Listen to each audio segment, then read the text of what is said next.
बिस्मिल्लाहिर्रहमानिर्रहीम। मरने के बाद रूह कैसे पुकारती है?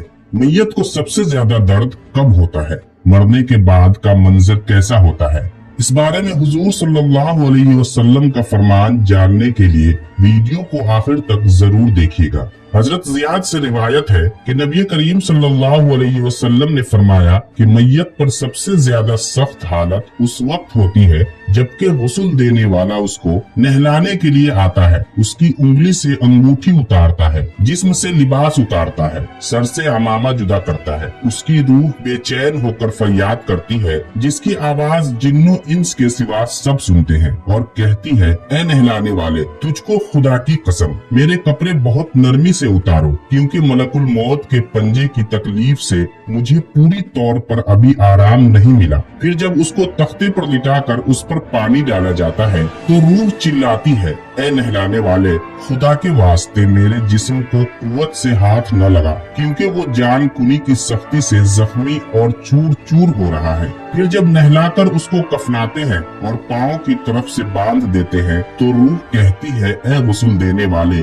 खुदा के लिए अभी सर की तरफ से मेरे कफन में गिरा न लगा, ताकि मेरे बीवी बच्चे और तमाम रिश्तेदार दुनिया में आखिरी बार मेरी सूरत देख ले, क्योंकि आज मैं उनसे बिछड़ रहा हूँ और अब कयामत तक ये मेरी सूरत नहीं देखेंगे। फिर जब उसका जनाजा तैयार करके घर से बाहर निकाला जाता है तो रूह पुकारती है, ए जनाजा उठाने वालों, खुदा के वास्ते अभी जल्दी न करना, ताकि मैं अपने बाल बच्चों और अजीजों अकारिब से रुखसत हो लूं। ए जनाजा उठाने वालों, मैं अपनी औलाद को आज यतीम और बीवी को बेवा छोड़े जाता हूँ। खुदा के लिए मेरे बाद इनको तकलीफ न देना। मैं अपना घर और मालो असबाब दूसरों के लिए छोड़े जाता हूँ। अब यहाँ कभी वापस न आऊंगा और कयामत तक किसी की सूरत न देखूंगा। फिर जब जनाजा उठाकर चलते हैं तो मैयत कहती है, ए मेरे भाइयों, मैंने आज तक जो कुछ मालो असबाब जमा किया था वो सिर्फ वारिसों के लिए था।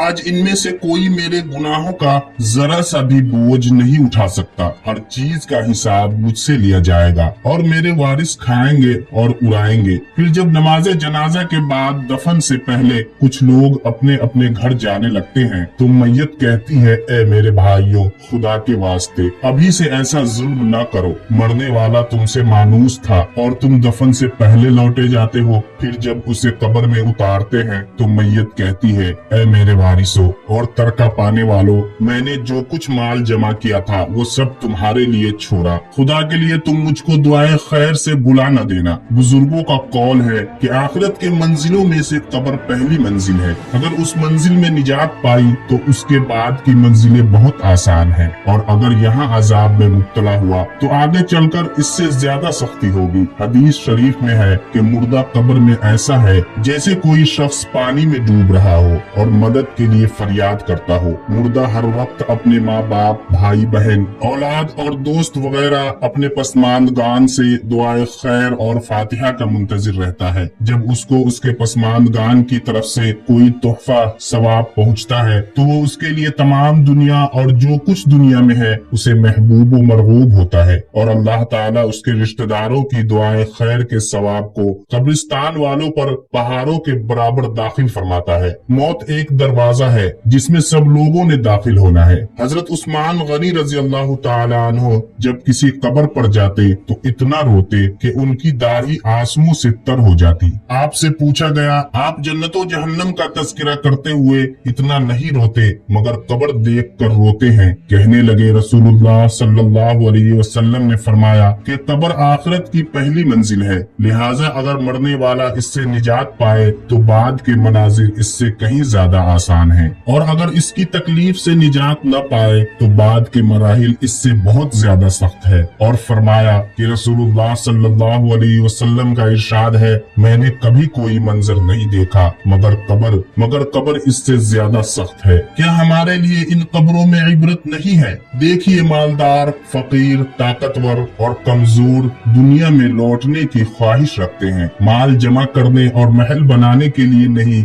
बल्कि इसलिए कि काश हमें एक नमाज पढ़ने की मोहलत मिल जाए, काश हमें एक दफा सुबहान अल्लाह कहने की फुर्सत दे दी जाए। लेकिन अब नामुमकिन है। अब आमाल नामे लपेट दिए गए हैं, रूह जिस्म से निकाल ली गई है, जिंदगी की मोहलत खत्म है। अब हर मैयत अपने अमल की मरहूम होकर कब्र में पड़ी है। एक हाजतमंद हजरत उस्मान गनी रजी अल्लाह ताला अन्हो के दरवाजे पर गुरूब आफ्ताब के बाद आया। अभी उसने दस्तक न दी थी कि हजरत उस्मान गनी रजी अल्लाह ताला अन्हो की आवाज उसके कानों में पड़ी। वो अपनी अहलिया से शिकायत कर रहे थे कि चिराग की बत्ती मोटी है, जो तेल ज्यादा इस्तेमाल करने का सबब बन रही है। हाजतमंद ने जो सुना तो वो सोचता ही रह गया कि वो ऐसे शख्स से हाजत पूरी करने की क्या तवक्को करे जो तेल के मामूल से ज्यादा खर्च करने पर अपनी बीवी को सरजनिश कर रहा है। उसने इरादा किया कि हाजत बयान करके देखूं, शायद मेरी कुछ इमदाद कर ही दे।